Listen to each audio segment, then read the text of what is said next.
Марина, 25-летняя санитарка с мягким взглядом и тихим голосом, неожиданно для всех с силой ударила по щеке мужчины, лежащего на металлическом столе в отделении патологоанатомии. Удар был настолько неожиданным и громким, что в помещении наступила тишина. Кто-то ахнул, кто-то выронил инструменты. Коллеги не могли поверить, что эта скромная девушка, еще вчера робко советовавшаяся со старшими, вдруг решилась на столь дерзкий и нелепый поступок. Ассистент патолога-анатома Дмитрий был потрясен. Он, как и все, знал, что перед ними лежит генерал-лейтенант Игорь Морозов, влиятельный человек, чья смерть недавно стала предметом обсуждения в прессе. По всем документам, мужчина был мертв уже сутки. Его тело поступило с полным пакетом сопроводительных бумаг, диагноз установлен, смерть подтверждена врачами. Никаких сомнений не возникало. Однако сердце Марины бешено билось. Ей показалось, что лицо мужчины изменилось, словно веки дрогнули, как будто он пытался открыть глаза. Сначала она подумала, что это иллюзия. Но прежде чем она успела оправиться от шока, тело, считавшееся мертвым, подало признаки жизни. Сначала неуверенно шевельнулась рука, затем раздался слабый хриплый вдох, и вот уже глаза открылись. В них отразились страдания и страх. Он пытался закричать, но не мог. Сотрудники в панике отступили от стола. Кто-то снова уронил металлический лоток, кто-то молча застыл. В помещении царило оцепенение. Одна из медсестер, Ольга, оторопело прошептала, что он жив. Марина инстинктивно схватилась за ближайшую каталку. Ее пальцы дрожали, в голове крутились фрагменты вчерашнего дня. Именно она принимала тело генерала, помогала его осматривать. Тогда ее насторожил легкий румянец и остаточное тепло, но она, как и все, доверилась бумажной правде. Пожилой патологоанатом Сергей Петрович, вернувшись к реальности, немедленно потребовал вызвать реанимацию. Морозов тем временем с трудом издал едва различимые слова, просил помощи, жаловался на холод. Марина, собравшись с силами, постаралась успокоить его, позвала медсестер принести одеяло. Они поспешили выполнить указания, все еще потрясенные происходящим и глядя на Марину с тревогой и непониманием. Ведь именно она ударила по лицу человека, которого считали мертвым. Пока кто-то связывался с реанимацией, охранник Владимир ворвался в морг, встревоженный слухами. Он был потрясен не меньше остальных, но получил подтверждение. Мужчина жив, его сердце бьется, пусть и слабо. Присутствующие врачи диагностировали крайне замедленный метаболизм, сходный с состоянием искусственной комы. Никто не мог объяснить, как такое возможно, но факт оставался фактом. Тело оказалось живым. Через некоторое время в отделение прибыли следователи из городского управления внутренних дел, подполковник Сергей Иванович Романов и его помощник. Им уже доложили о странном случае.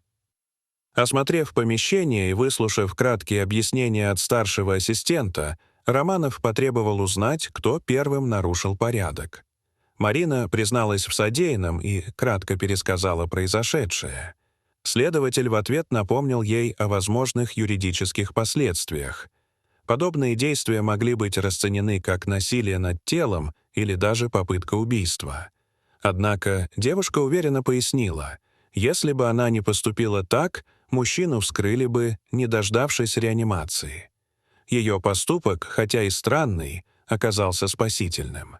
Реанимационная бригада стабилизировала пациента, после чего врачи настояли на его срочной транспортировке под охрану. Казалось, что все утихло, но вскоре Морозов сам попросил поговорить со следователем. В палате, с трудом выговаривая слова, он признался, что инсценировал собственную смерть. По его словам, он больше не мог выносить давление со стороны влиятельной жены, а также общую тяжесть своей роли в системе. Вместе с возлюбленной, молодой предпринимательницей по имени Ксения, они спланировали побег, нашли специалистов, способных изготовить поддельные документы, и раздобыли препарат, способный ввести организм в состояние, имитирующее смерть. По их плану, после формальной регистрации смерти, Игоря должны были незаметно забрать из морга, и он уехал бы за границу под новым именем. Однако в решающий момент Ксения либо испугалась, либо предала его. За ним никто не пришел. Оказавшись один в мрачной тишине морга, он начал осознавать, что, возможно, это конец. Предательство стало очевидным. Перед смертью он перевел на счет Ксении крупные суммы, чтобы она могла подготовить все необходимое для бегства. Теперь стало ясно. Деньги она получила, но своего партнера оставила умирать. Пока полиция вела расследование, в отделение прибыла жена генерала, требуя встречи, но получила решительный отказ. Морозов, несмотря на слабость, дал первые показания. Он подробно описал, как в течение нескольких месяцев готовил побег совместно с Ксенией, молодой, целеустремленной женщиной, с которой его связывали не только романтические отношения, но и стремление начать новую жизнь. Он сообщил, какие суммы были переведены ей, как происходила фальсификация документов и где должен был состояться вывоз тела после официальной смерти. Полиция организовала масштабную операцию по поимке Ксении.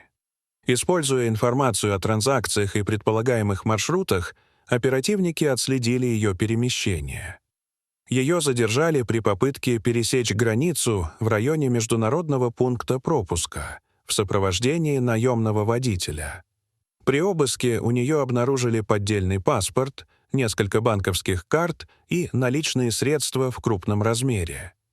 На допросе Ксения сначала отрицала причастность к афере, утверждая, что действовала по указанию самого генерала, но вскоре, под давлением улик и допроса с участием следователя Романова, изменила показания.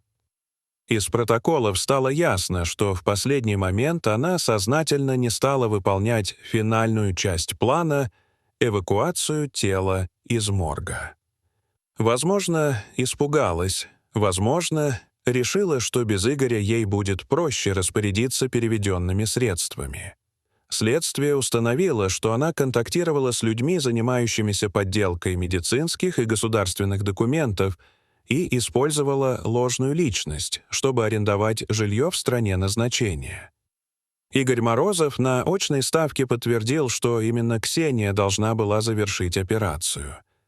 Он встретился с ней в присутствии следователей. Их взгляды были полны несказанных слов. Растерянность, гнев, страх и предательство переплетались в одной молчаливой сцене. Позже Ксения признала вину по нескольким статьям, включая мошенничество, незаконный оборот средств и попытку доведения до смерти по предварительному сговору. Суд приговорил ее к длительному сроку лишения свободы. Сам Морозов, благодаря откровенности и сотрудничеству с властями, избежал тюремного заключения. Его история получила широкий резонанс. Марина, чье неожиданное и решительное действие стало поворотным моментом всей драмы, получила повышение, уважение и искреннюю благодарность. Спустя месяцы история по-прежнему обсуждалась в городе. Как одна пощечина сорвала целую аферу, обнажила предательство, изменила судьбы. Для Марины этот случай стал началом новой жизни, более уверенной, зрелой и наполненной чувством ответственности. Иногда, проходя по пустым коридорам больницы, она все еще слышала в памяти тот резкий, громкий звук, хлопок, изменивший все. Дорогие зрители, что вы думаете об этой истории? Расскажите, пожалуйста, в комментариях. А если вам понравилось это видео, то ставьте лайк и подписывайтесь на наш канал. До свидания.